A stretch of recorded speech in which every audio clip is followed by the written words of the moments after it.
what our clients' strengths are. And motivations are easy, but they like dinosaurs. That's kind of an easy one. I can incorporate dinosaurs into everything. But when we figure out their strengths, and I think because it's such that underlying neurology is so different, like I don't like, what do I do with it? I figured out their strengths. Now, how do I use it? Well, number one, a lot of times what we call autistic strengths, because it's different, people don't look at it as a strength. Um, and but if I understand that I'm strong in something that other people don't, it's what you talked about. It doesn't raise my self-esteem because I still know that other people are judging me as different, which is bad. So Mm. even though I recognize I've always liked myself growing up, it wasn't until later that I learned to hate myself because I Mm. kept incorporating the feedback I was getting from other people that being different was bad. And so therefore I devalued all those things as bad traits in myself Mm. instead of strengths. Now, and it's great that you can give them this form and they can recognize themselves in it, but that Mhm. doesn't immediately change their self-esteem Mhm. because they have done so much incorporating other people's values and their judgments.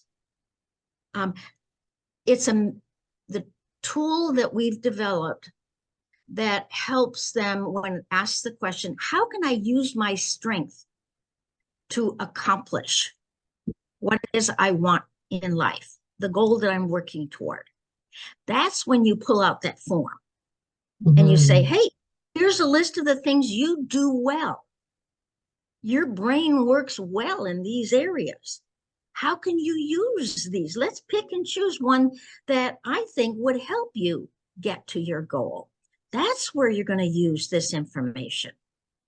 Then they're going to Mhm. begin to learn, oh, these strengths do make it easier for me to accomplish things. Now they're internalizing and seeing the value of having these strengths.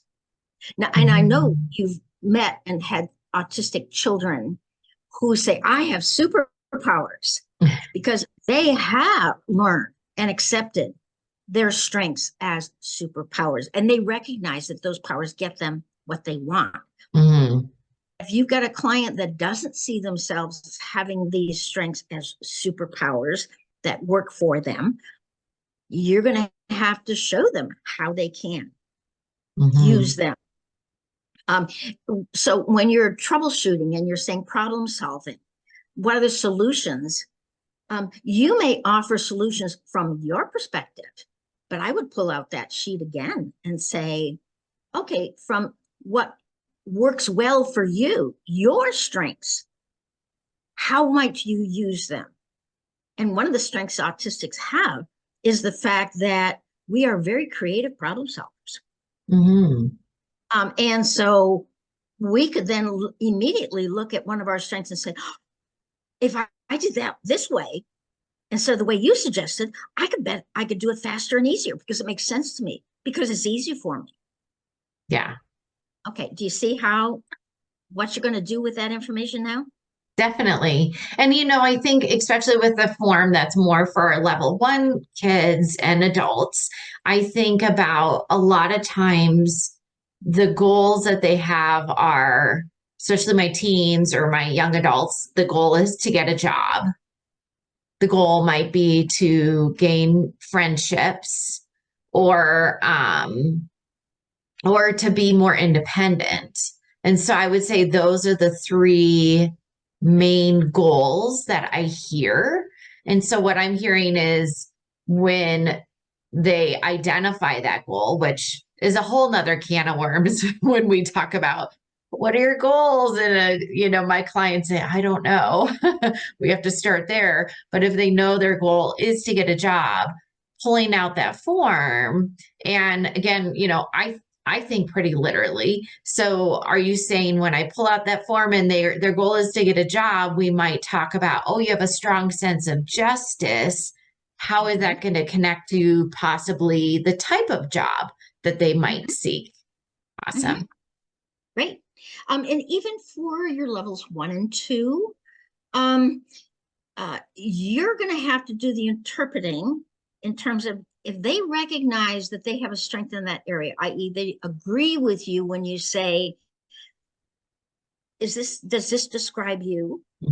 And they can agree, then you're going to have to be the creative one to show how they could use that to accomplish whatever goal, whether it's uh, getting dressed or it is um, advocating for what they need or want, where you may say, okay, let's do an AAC device, and they're refusing it. Well, there's a reason behind why they're refusing that AAC device. The most common one that I found is that that's not how everyone else communicates, and they don't want to be different. Yeah. If other people would use the AAC device, they would use it back, but Hmm. won't do that because it's too easy for them to do it their own way. Um, so you may have to be able to say, okay, um, how can we convince other people to use the AAC device Hmm.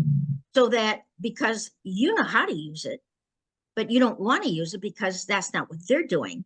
Okay, so you could use your what is right and just. It's only just, it's only fair that each person has to use the same method. And Hmm. therefore, you refuse to communicate unless they use the AAC device, i.e., you give it to them to ask their question, and you refuse to answer unless they ask the question using the AAC device. Hmm. Or, that's how you would flip it around. Yeah. Use what your strength is, and yes, we're going to agree. Yes, it's only fair. And I think this sounds like a lot of critical thinking on our part as therapists and professionals, but I do feel like once, just like with everything with this mindset shift, once we do it frequently, it'll become easier and easier. So wonderful. Awesome form. I look forward to having two different forms, the level 1 and the level 2 and 3 forms out for everyone to use. Thanks, Sue. You're welcome.